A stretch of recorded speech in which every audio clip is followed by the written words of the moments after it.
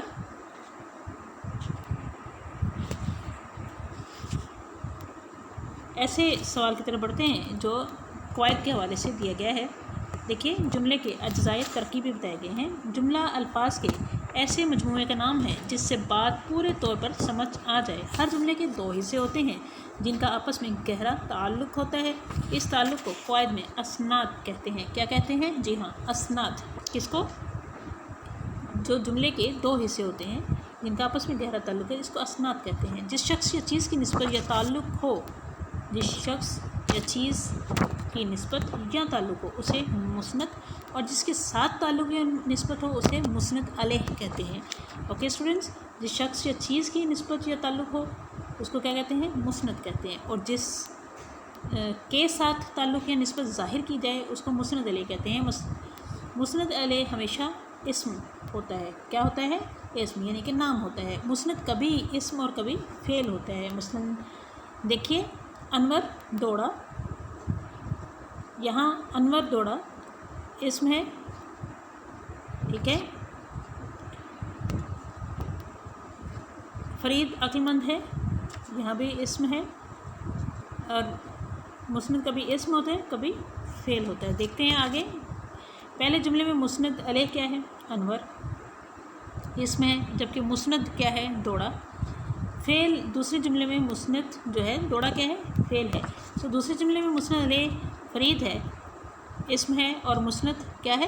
عقل مند بھی اسم ہے.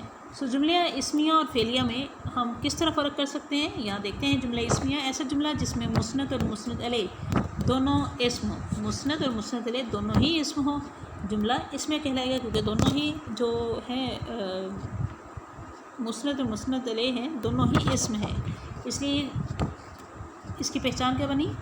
اسمیہ جملہ. اکبر بہادر ہے، ٹھیک ہے. آگے دیکھیے دوسری مثال دی گئی ہے. اکبر بہادر ہے، زید بزدل تھا، لڑکے چالاک ہیں. ان تین جملوں میں مسند علیہ کیا ہے؟ اکبر، زید اور لڑکے، اور اسم ہے، ٹھیک ہے. مسند علیہ یہ اسم ہے، اکبر، زید اور لڑکے. اسی طرح مسند کیا ہے؟ مسند بھی دیکھیے اسم ہی ہے، جیسے بہادر، بزدل، چالاک، یہ اسم ہم استعمال کرتے ہیں، اس لیے یہ جملہ کیا کہلائے گا؟ اسمیہ جملہ کہلائے گا.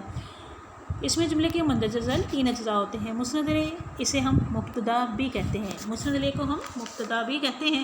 اوپر کی مثالوں میں اکبر، زید اور لڑکے مسند علیہ ہیں. مسند کسے کہتے ہیں؟ اس کا دوسرا نام ہے خبر. مسند علیہ کا مبتدا ہے، مسند کا دوسرا نام ہے خبر. اوپر کی مثالوں میں بہادر، بزدل اور چالاک مسند ہیں. اور جو تیسرا اس کا حصہ ہے وہ ہے فعل ناقص.